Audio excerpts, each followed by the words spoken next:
ইউরোতে দুর্দান্তভাবে গ্রুপ পর্বের খেলাগুলো অনুষ্ঠিত হচ্ছে। গতকাল গ্রুপ ডি এবং গ্রুপ এফ এর 3টি ম্যাচ অনুষ্ঠিত হয়। তার মধ্যে 2টি ম্যাচ নিয়ে আলোচনা করব আজ। একটি হলো পর্তুগাল বনাম তুরস্ক বা তুর্কিয়ে, অন্যটি হচ্ছে ফ্রান্স বনাম নেদারল্যান্ডস।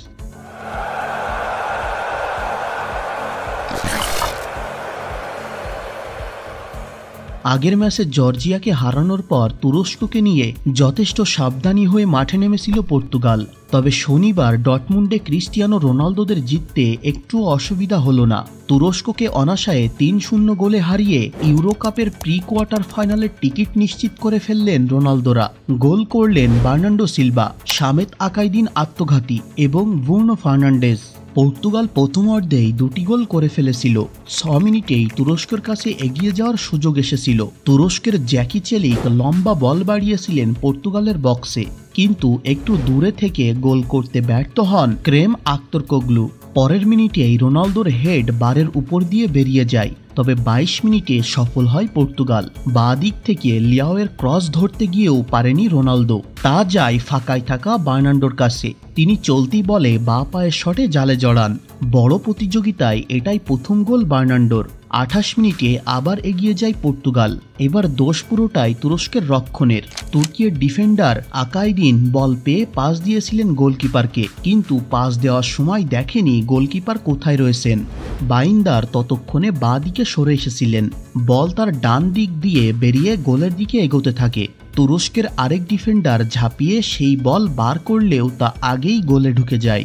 অনাশায়ে এই ম্যাচে 3য় গোলটি করতে পারতেন রোনালদো। মাঝমাঠ থেকে সতীর্থর পাস তুরস্কের এক ফুটবলারের গায়ে লেগে তার সামনে এসে পড়েছিল। রোনালদোর সামনে ছিলেন শুধু গোলকিপার আলতে বাইন্দার। রোনালদোর সঙ্গে বাঁ দিকে ছুটছিলেন ব্রুনো। রোনালদোর কাছে নিজে গোল করা সব রকম সুযোগ থাকলেও তিনি নিঃস্বার্থ হয়ে ব্রুনোকে পাস বাড়িয়ে দেন। ব্রুনো ফাঁকা গোলে বল জালে ঠেলেন এবং রোনালদোকে গিয়ে জড়িয়ে ধরেন। বয়সের সাথে সাথে যে একজনের উপর দায়িত্ববোধ চেপে বসে তারই প্রমাণ দিয়েছেন রোনালদো। এত মানুষেরা তাকে স্বার্থপর ডাকে, কিন্তু তিনি আজ প্রমাণ দিয়েছেন তিনি স্বার্থপর নন। দ্বিতীয় অর্ধের শুরুর দিকে তুরস্ক বেশ কয়েকটি সুযোগ তৈরি করলেও কাজে লাগাতে পারেনি। ব্রুনোর গোলের পর তুরস্কের জয়ের আশা শেষ হয়ে যায়। শেষের 2টি গোলই তারা খেয়েছে রক্ষণের ভুলে। জর্জিয়ার বিরুদ্ধে যে আক্রমণাত্মক ফুটবল খেলা দেখা গিয়েছিল তাদের, তা পর্তুগালের বিরুদ্ধে খুঁজেই পাওয়া যায়নি। তবে পর্তুগালের যেসব ঘাটতি ছিল এর আগের ম্যাচগুলোতে, তা অনেকটাই কম এসেছিল এই ম্যাচে। অপরদিকে ফ্রান্স বনাম নেদারল্যান্ডসের এই ম্যাচটি ভাবা হয়েছিল উত্তেজক ম্যাচ হবে। আদতে তা হয়ে দাঁড়ালো নিরামিষ একটি ম্যাচ। শুক্রবার ইউরো কাপে নেদারল্যান্ডসের বিরুদ্ধে গোল-0 ড্র করল ফ্রান্স। নাকে চোটের কারণে খেলেনি কিলিয়ান এমবাপ্পে। তার অভাব গোটা ম্যাচ জুড়েই অনুভব করল ফ্রান্স। বেশ কিছু ভালো গোলের সুযোগ তৈরি করেছিল তারা, কিন্তু সঠিক স্ট্রাইকারের অভাবে 2 পয়েন্ট রেখে আসতে হলো মাঠেই। নেদারল্যান্ডসের একটি গোল বাতিল হলো অফসাইডের কারণে, যদিও তা আগামী দিনে বিতর্ক হতেই পারে। তবে শুক্রবার ফ্রান্সের প্রথম একাদশ দেখে অনেকেই চমকে গিয়েছিলেন। সেখানে ছিল না এমবাপ্পের নাম। ঝুঁকি নেননি কোচ দিদিয়ে দেশাম, তাই এমবাপ্পেকে ছাড়া ফ্রান্সকে 4-4-1-1 ছকে মাঠে নামিয়েছিলেন। একদম সামনে ছিলেন মার্কাস থুরাম, একটু পিছনে আতোয়ানো গ্রিজম্যান। প্রথম মিনিটেই নেদারল্যান্ডস একটি সুযোগ পেয়ে গিয়েছিল। বল পেয়ে মেমফিস দেপাই পাস দিয়েছিলেন জেরামি ফ্রিম্পংকে। তার শট বাঁচিয়ে দেন ফ্রান্সের গোলকিপার মাইক মাইগনান। 14 মিনিটে খুব সহজ সুযোগ নষ্ট করে ফ্রান্স। বক্সে বল পেয়েছিলেন আদ্রিয়েন হাবিউ। তার সামনে একা গোলকিপার থাকলেও হাবিউ পাস দেন বাঁ দিকে থাকা গ্রিজম্যানকে। ফরাসি ফুটবলার সেই বল ধরতে পারেনি, সামলাতে গিয়ে পড়ে যান। উঠে দাঁড়িয়ে বলের দখল নিলেও দ্রুত তার পা থেকে বল কেড়ে নেন নেদারল্যান্ডসের ফুটবলাররা।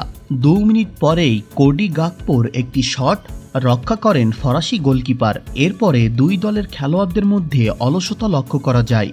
ঘর বাঁচিয়ে আক্রমণে ওঠার দিকে নজর দেন 2 দল, যে কারণে খেলা আটকে থাকে মাঝমাঠেই। ফ্রান্সের ফুটবলাররা প্রচুর মিসপাস করতে থাকেন।